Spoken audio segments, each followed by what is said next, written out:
Daqui a apenas 4 dias, o Natal estará chegando.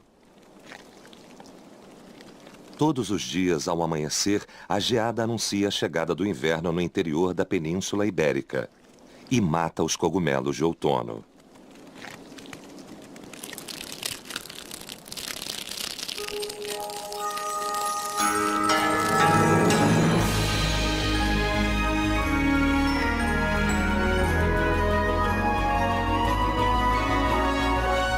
Ibéria selvagem.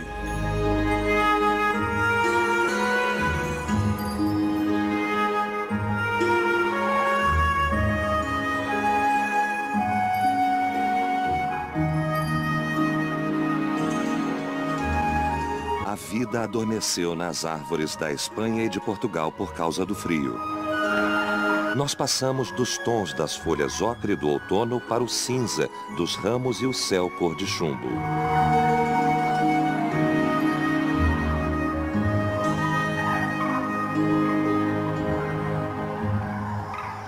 O inverno chegou. Ao amanhecer, o sol consegue penetrar as nuvens de neblina, porém ele não fica muito alto acima do horizonte. Isso torna o dia ainda mais frio e as temperaturas podem cair para 20 graus Celsius negativos em alguns lugares, como a província aragonesa de Teruel.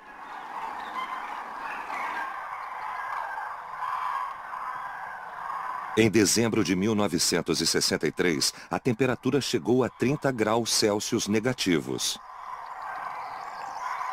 Embora isso não assuste as garças, porque de onde elas vêm faz ainda mais frio.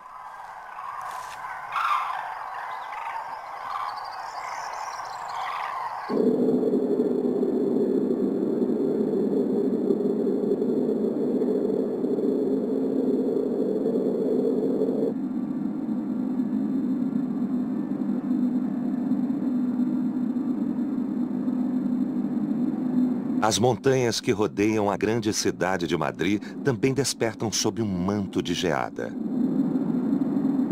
O Parque Nacional La Sierra de Guadarrama é um local surpreendente, com enormes massas de granito e encostas vertiginosas.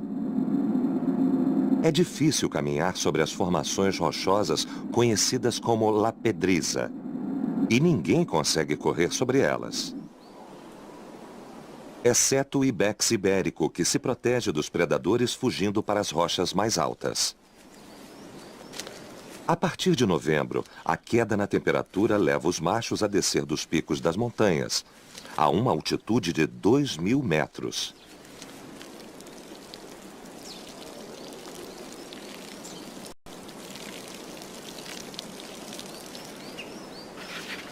Desde a primavera passada, eles ficaram longe das fêmeas e de seus filhotes. Mas o período de acasalamento desta espécie resistente ocorre precisamente quando o ar volta a esfriar. As fêmeas gostam de fazer os machos determinados cortejá-las tenazmente. Ainda vai demorar muito até que os machos possam montá-las.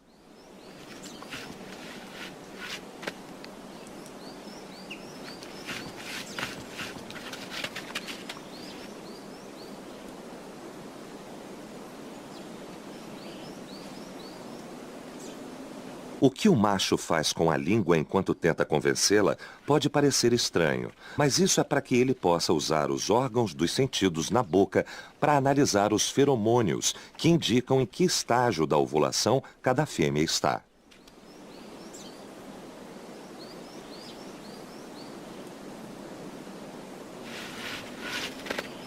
Muitos dias passarão, várias semanas antes do grande macho ser aceito.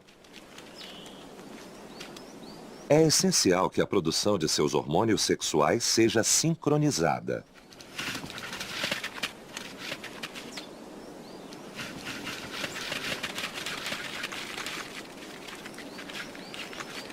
E ela não aceitará até ter certeza de que pode engravidar.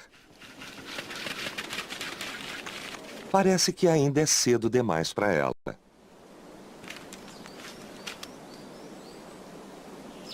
Até o final de dezembro, todas as fêmeas terão procriado. Somente os machos mais fortes, aqueles com os maiores chifres, aqueles com os pelos mais escuros, os mais dominantes, são aceitos pelas fêmeas.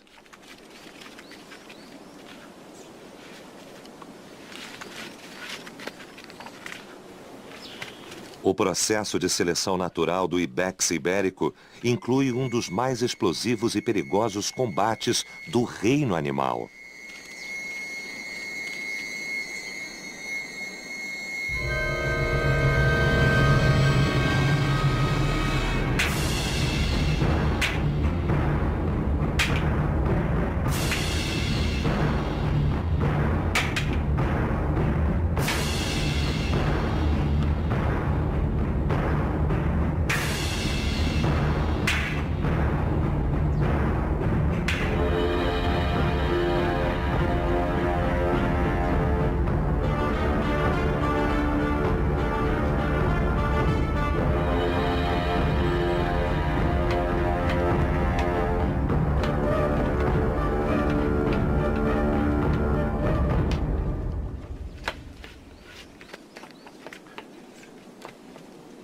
Algumas dessas batalhas podem durar quase 1 hora.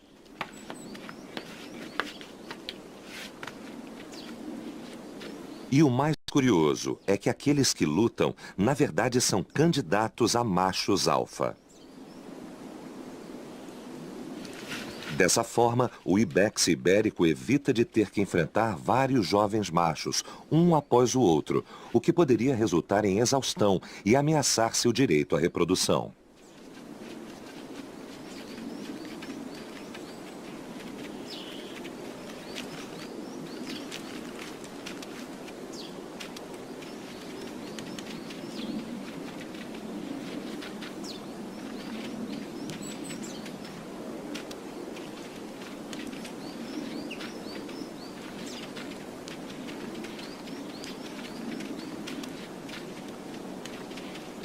Mas, de qualquer forma, as fêmeas são sempre as que dizem sim, ou não.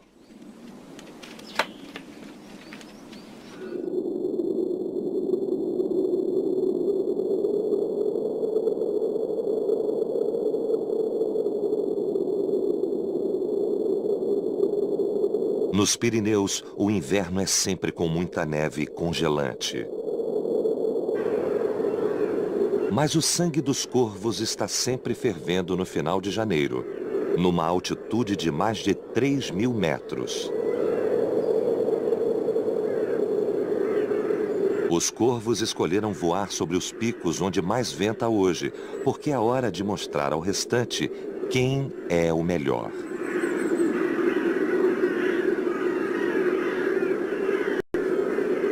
Os bandos de corvos se agrupam no inverno para realizar acrobacias. Não são meras práticas. Os mergulhos e loopings são arriscados. Voar tão perto uns dos outros em alta velocidade, com fortes rajadas de ventos cruzados e baixa visibilidade, aumenta a probabilidade de perda de controle. E só uma leve manobra, uma quebra de asa, significa morte certa aqui.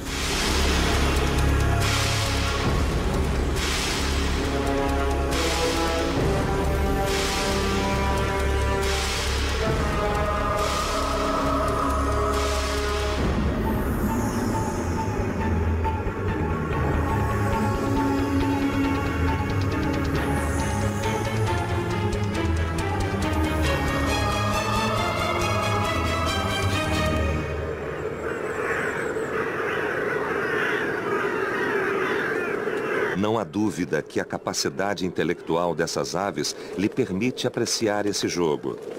E fazem isso com qualquer objeto. Eles se divertem, roubando o objeto um do outro, mas o objetivo não é brincar. Os pares estão sincronizando seus relógios biológicos e fortalecendo seus vínculos emocionais.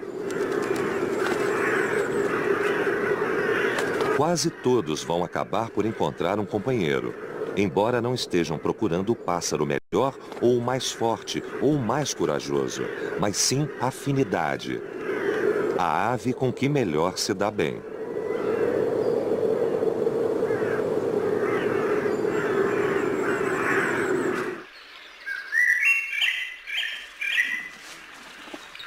À medida que o frio se aproxima, o comportamento social dos estorninhos muda radicalmente. Na primavera, eles criam seus filhotes enquanto vivem em pares isolados. E então, durante o outono, gradualmente, os vizinhos se agrupam em pequenos bandos para se alimentar. No inverno, eles se reúnem em grandes bandos para dormir. Às vezes, em grupos que chegam a milhões.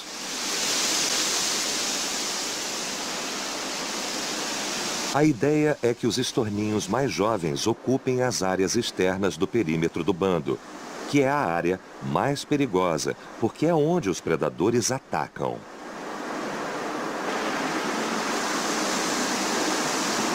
Os mais experientes estorninhos voam quase sempre no centro do bando, onde estão protegidos pelo escudo intransponível formado por novatos inexperientes.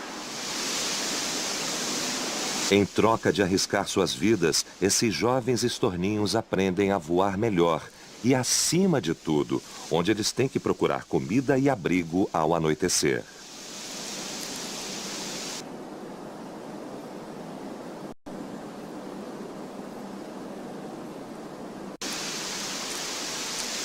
Nos últimos 3 dias ao entardecer, eles foram atacados por 2 gaviões após terem se empoleirado nos galhos. E no ar por um falcão peregrino. É o único pássaro capaz de vencê-los no ar.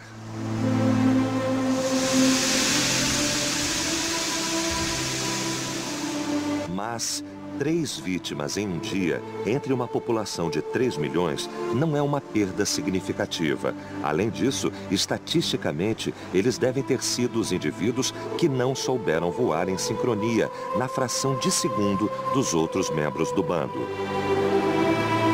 Mas graças a essa seleção, cada ano os bandos de estorninhos voam melhor.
Em meados de janeiro, o período de hibernação entra na fase mais difícil.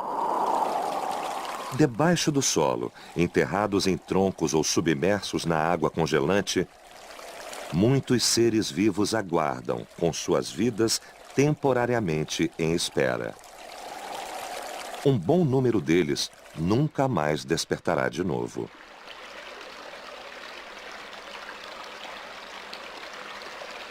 A hibernação não é fácil.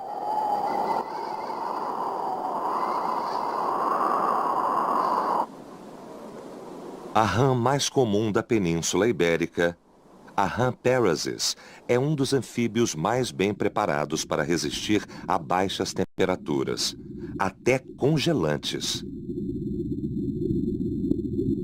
Se cristais de gelo se formam dentro de um organismo vivo, causam danos irreparáveis que quase sempre levam à morte. A água dissolvida nas células aumenta quando congela e quebra as membranas e as paredes celulares. Os animais que têm que sobreviver a temperaturas extremas ao hibernar possuem substâncias que os protegem do congelamento e que limitam o aumento de volume de cada célula, mesmo se congelar. Essa é uma adaptação essencial que tanto invertebrados quanto vertebrados desenvolveram para que possam hibernar sem morrer.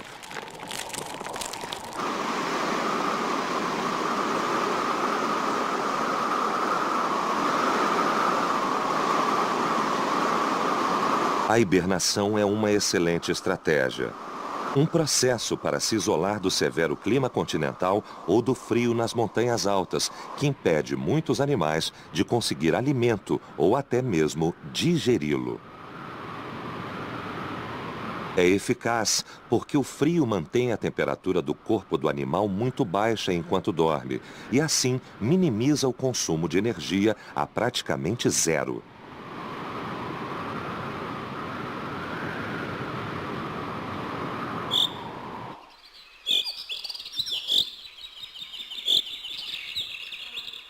Se o sol fica mais quente em alguns dias, permite que alguns animais em hibernação acordem e circulem um pouco. Até mesmo andar um pouco ou beber água. Mas o calor escasso não é suficiente para interromper processos metabólicos. Então eles têm que voltar a dormir.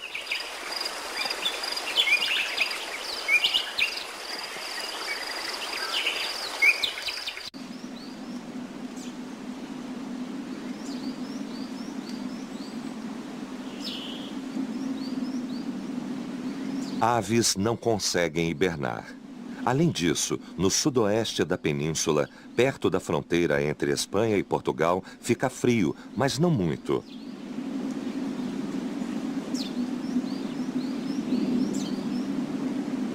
Os abutres grifo começaram a voar em pares. O macho e a fêmea seguem um ao outro por horas.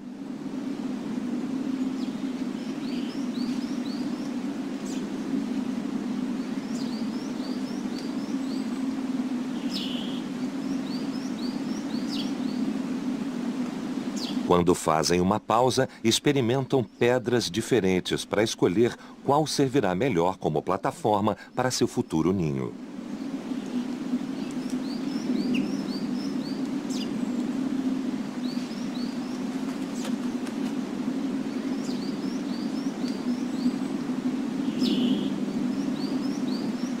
O Salto del Gitano, um dos lugares mais emblemáticos do Parque Nacional Monfragüe, na Espanha, é onde há uma das maiores colônias dessa espécie no mundo.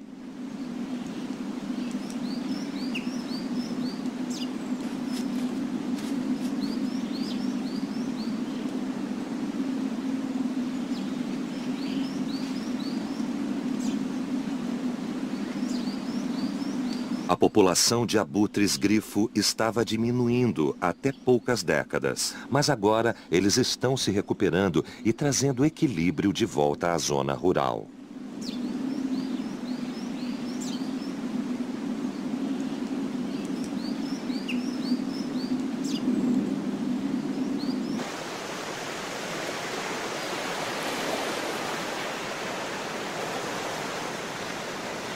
Ninguém hiberna na costa sul da Península Ibérica.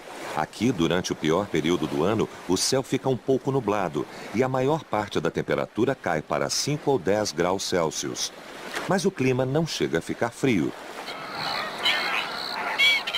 Embora haja poucos insetos e artrópodes, como o camarão de água salgada do qual se alimentam os flamingos, isso os obriga a se espalhar. Para encontrar seu alimento, eles têm que agitar a lama com os pés, batendo os pés como se estivessem dançando flamenco.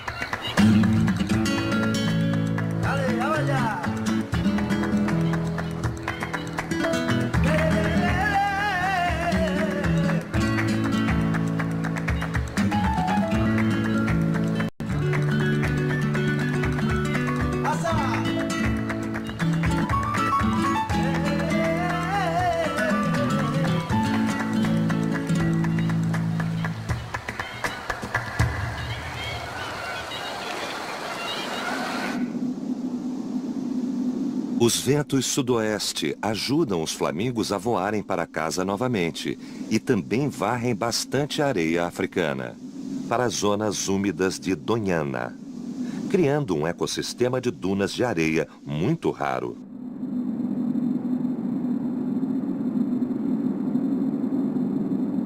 As espécies de plantas que se adaptaram a esse tipo de substrato, quase sem umidade e muito poucos nutrientes, criaram uma barreira de caules e raízes que mantém a areia no lugar. É isso que gradualmente forma cada duna. Mas a areia é como um líquido e não fica parada.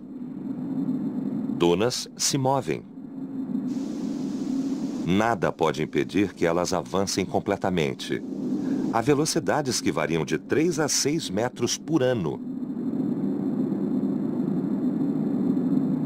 É um movimento muito lento, mas eventualmente elas atingirão os pântanos e afundarão neles até desaparecer. Em anos chuvosos, a força da água irá varrer a areia e carregá-lo de volta ao mar, fechando o círculo. Mas em sua jornada, as dunas matam tudo no seu caminho. Elas se alinham como as ondas do mar. Aqui existem 6 principais linhas de dunas. A vegetação encontra lugar para viver no espaço entre cada linha de dunas, mas apenas por um período limitado de tempo. Videiras de pedra conseguem formar magníficas florestas, mas as dunas móveis eventualmente as cercam e gradualmente as enterram.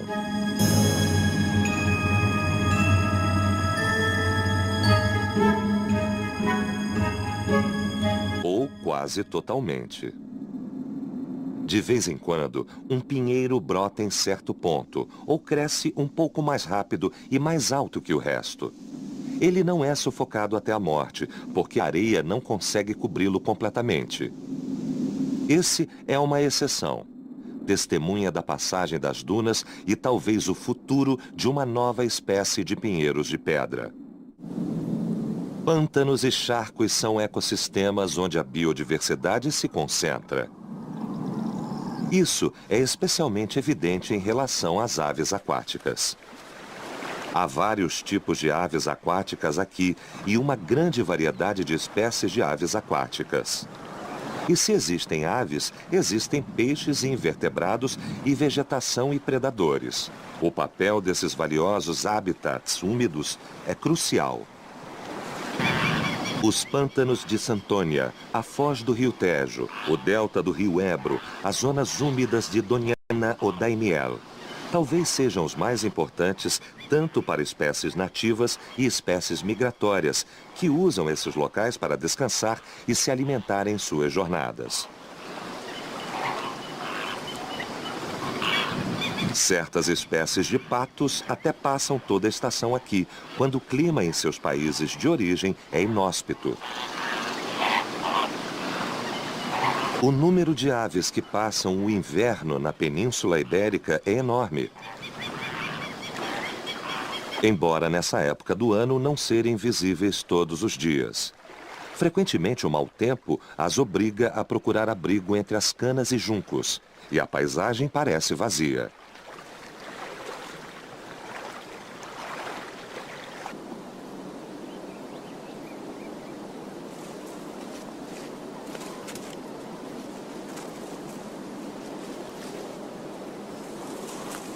A presença de lobos está se tornando normal novamente na metade ocidental do norte da Península Ibérica. Talvez onde eles sejam mais abundantes é do Parque Natural de Montezinho a Peneda Gerês, o único parque nacional de Portugal.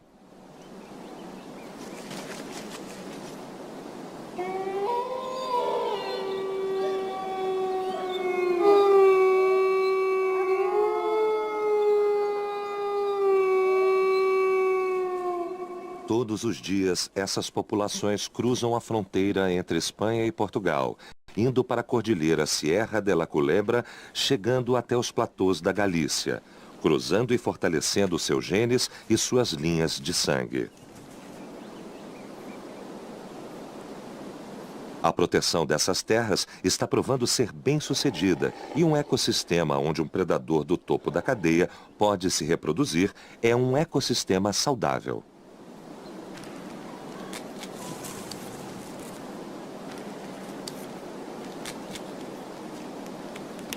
Da mesma forma, o lobo ibérico está colonizando novamente seu antigo território ao sul do Rio Douro. Chegou até as montanhas no centro da península, perto de Madrid. As noites frias de inverno, mais uma vez, testemunham os sons das novas alcateias, que recuperam as terras onde vagueavam e organizam-se para caçar.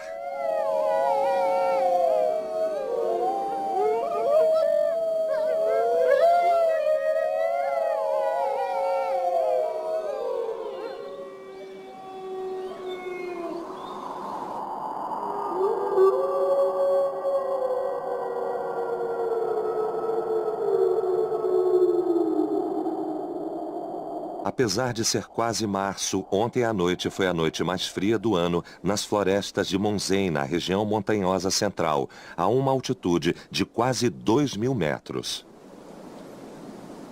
As extremidades pontiagudas do pinheiro são duras, como os espinhos de um cacto.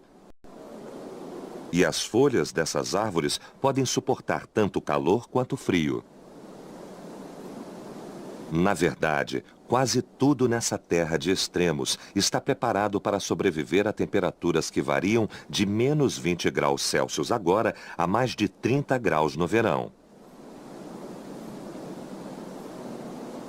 É uma escala de temperatura atmosférica de 50 graus.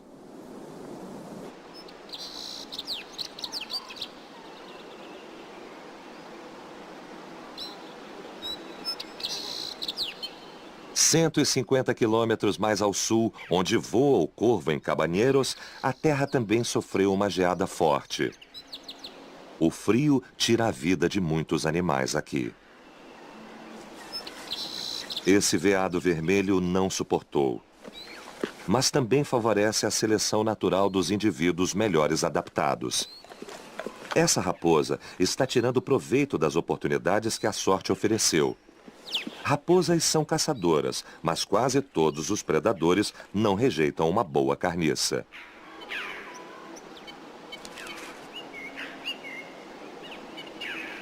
Mas os abutres já descobriram e não estão com vontade de compartilhar. Aqui, ninguém se atreveria a enfrentar tantos abutres. Os abutres grifo da Península Ibérica não têm nenhuma dificuldade em encontrar comida em tempo frio ou quente. Alguém está sempre morrendo para eles. Essa espécie estava ameaçada de extinção há algumas décadas, mas agora sua população se recuperou. Os abutres grifo estão começando agora a escolher companheiras e se preparando para criar os filhotes. As fêmeas estão prestes a pôr ovos e suas necessidades e a fome são maiores do que em qualquer outra época do ano. E por isso elas ficam mais agressivas também.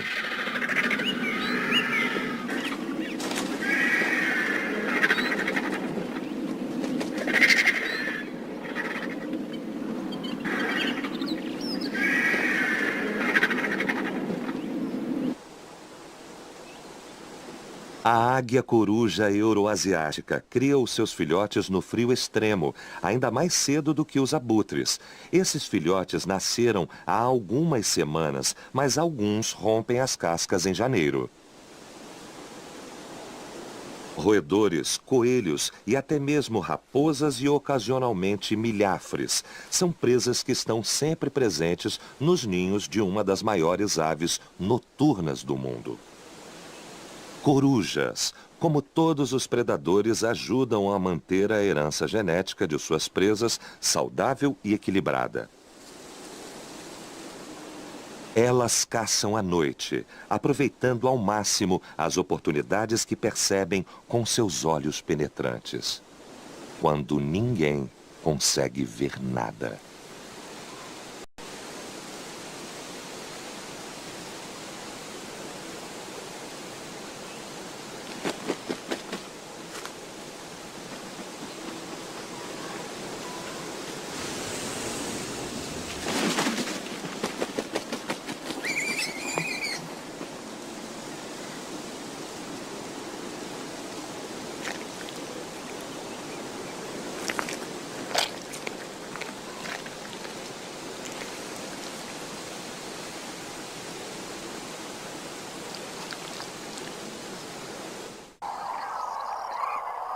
Amanhece na Península Ibérica um pouco mais cedo do que ontem.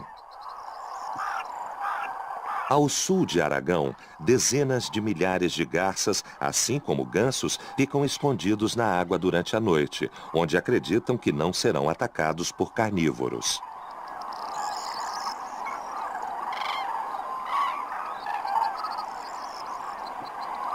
O frio ainda está relutante em partir. Apesar de mais fraco agora, não durará muito tempo.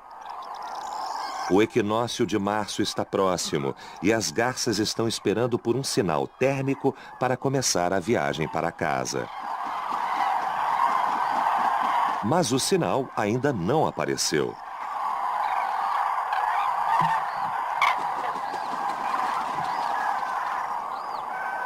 Essa manhã trouxe uma neblina muito densa. E as gotas de água estão aderindo a tudo. Mas os raios de sol estão ficando cada vez mais quentes.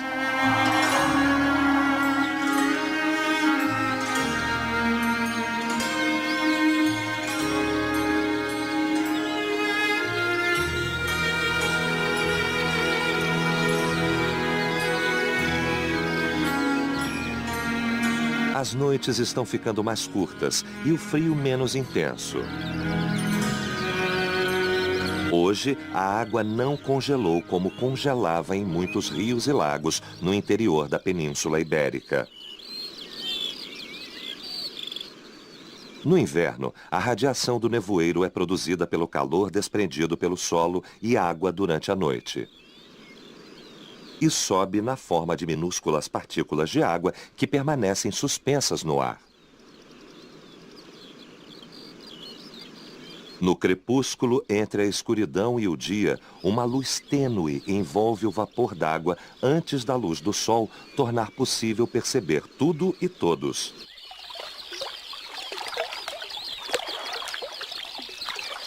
Essa é a hora do dia que muitos caçadores preferem, porque eles têm uma chance maior de sucesso. Agora é a melhor chance de ver uma lontra.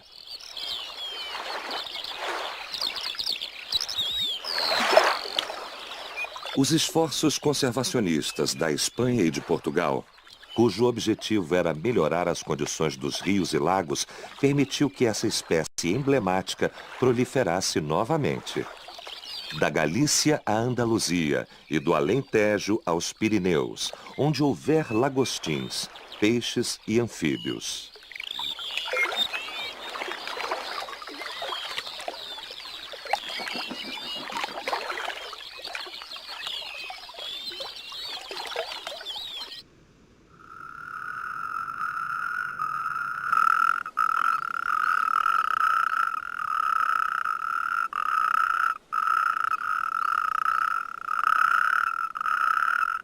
Muitos anfíbios encontram as condições meteorológicas ideais em fevereiro e início de março, favoráveis para a reprodução.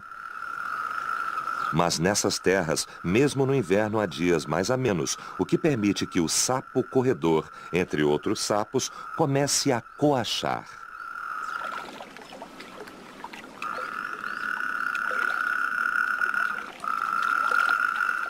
A temperatura da água é crucial para o seu tom de voz porque afeta as cordas vocais. Os sons que os machos fazem atraem as fêmeas de acordo com as condições. Para eles, o ideal é que a água esteja a cerca de 9 graus Celsius. A orgia dos anfíbios ocorre em um período muito curto de tempo e, dependendo do tempo, cada massa de água tem o seu próprio dia especial. Na maioria das populações de sapo, 90% dos acasalamentos ocorrem em apenas algumas horas no mesmo dia, ou 2 dias. Algumas cópulas duram até 20 horas. A parte mais difícil não é a duração, mas o mais difícil é se manter abraçados enquanto são importunados por outros machos que não encontraram uma companheira no início da noite. E há mais machos do que fêmeas. Às vezes, 20 vezes mais.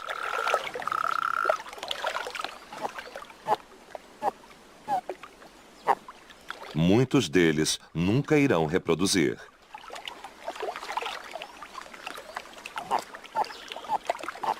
Este aqui está tentando desesperadamente romper o abraço sexual de um casal procriando. Mas é quase impossível desfazer a cópula, uma vez iniciado o processo de fertilização.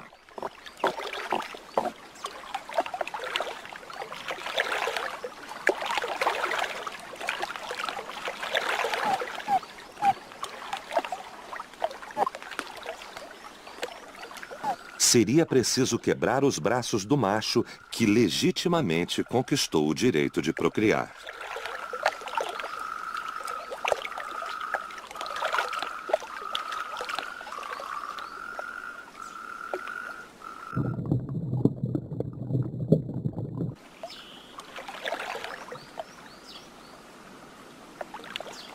Anfíbios geralmente não esperam a primavera para cumprir a tarefa de se multiplicar. Eles, e especialmente seus girinos, dependem da não evaporação da água ou de ficarem imersos no solo quanto antes. Às vezes, a primavera chega seca e quente, o que pode ser uma armadilha mortal para os filhotes. Mas dessa vez, o processo de desenvolvimento parece estar indo bem. E as temperaturas mais baixas ocorrem em março. Os girinos terão que se apressar e crescer.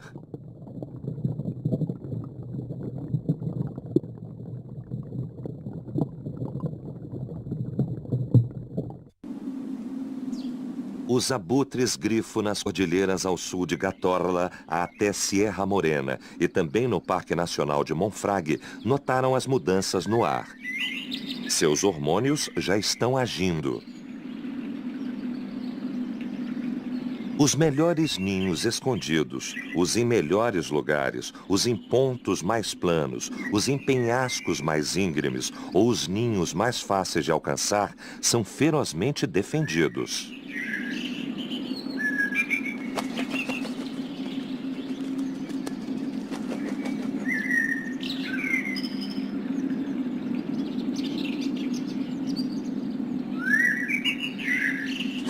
Não existem muitos lugares para escolher, e a diferença entre o ninho abrigado, ou um que é grande o suficiente, ou um que é estável e outro que não é decisivo para a sobrevivência de cada filhote. Os primeiros filhotes já nasceram. Eles são as apostas mais arriscadas, mas se sobreviverem, têm uma grande vantagem sobre o resto da colônia. Eles terão que estar prontos para voar quando o verão e o calor chegarem. Quando muitos animais vão morrer de sede para alimentar a próxima geração de abutres.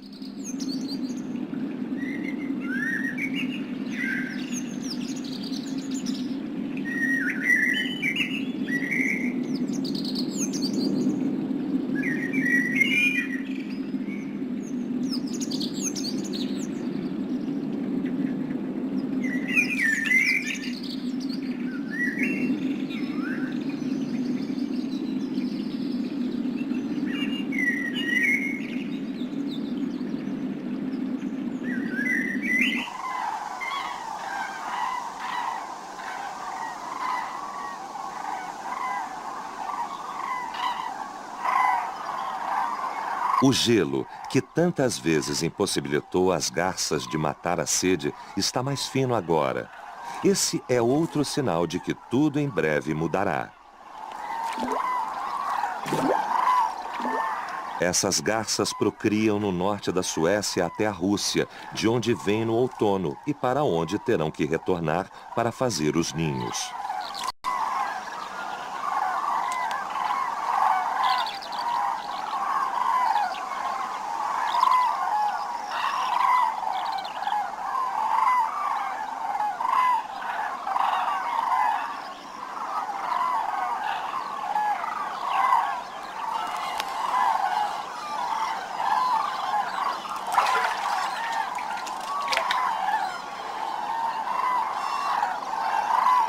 Os primeiros sinais da ansiedade reprodutiva dessas aves deixam claro que tudo está finalmente se aquecendo.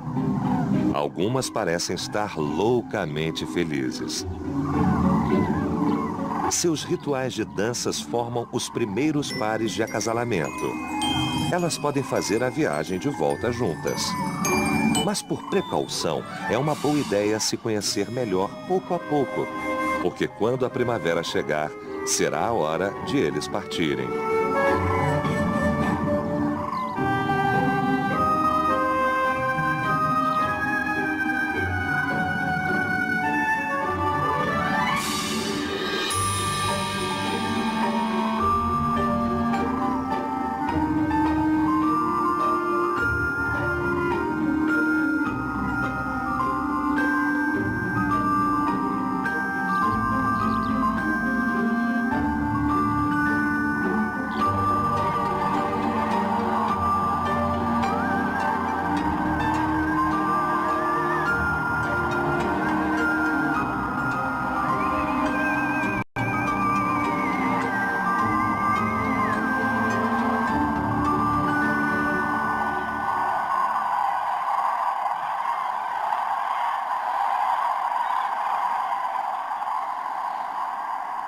Hoje é dia 21 de março, primavera.